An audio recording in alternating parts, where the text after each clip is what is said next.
गोल लागतनी हम है बेबी बुआ। गोड़ लागतनी हम है किरण फुआ। खाली फेर बुआ फुआ रउआ लोग इनके कृष्ण भगवान के भजन लेके आ गई बनी सन दर्शक लोग के सुनावे खातिर।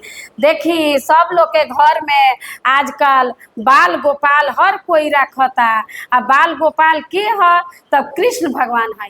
आ कृष्ण भगवान के हर घर में पालना में झुलावल जाता। कृष्ण भगवान कैसे रहतनी से हमनी के रउआ लोग के सुनावे के चाहतनी संगीत के माध्यम से। का फुआ?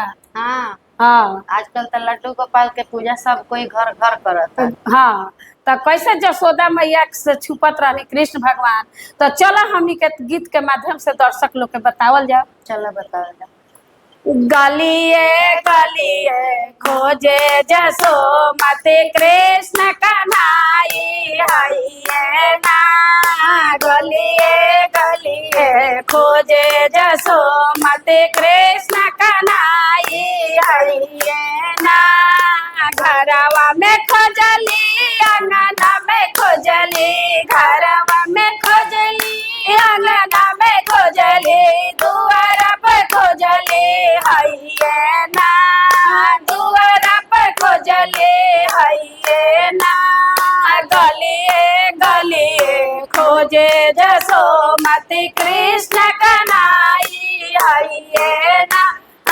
गलिए गलिए खोजे जसो मति कृष्ण कन्हाई हइये ना।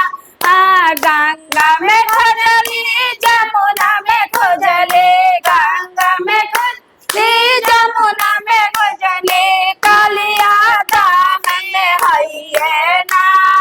काली दामन हइये ना। गलिए गलिए खोजे जसो मति कृष्ण कन्हाई हइये ना।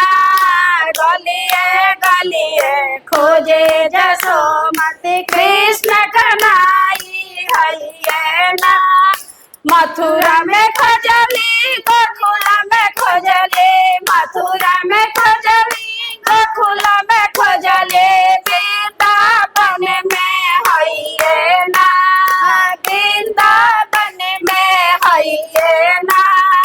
गलिए गलिए खोजे जसो कृष्ण कन्हाई हइये ना। गलिए गलिए खोजे जसो मति कृष्ण कन्हाई हइये ना।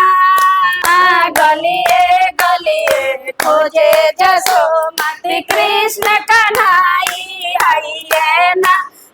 बाग में खोजली बगीचा में खोजली, बाग में खोजली बगीचा में खोजली, निधि वन में हइये ना।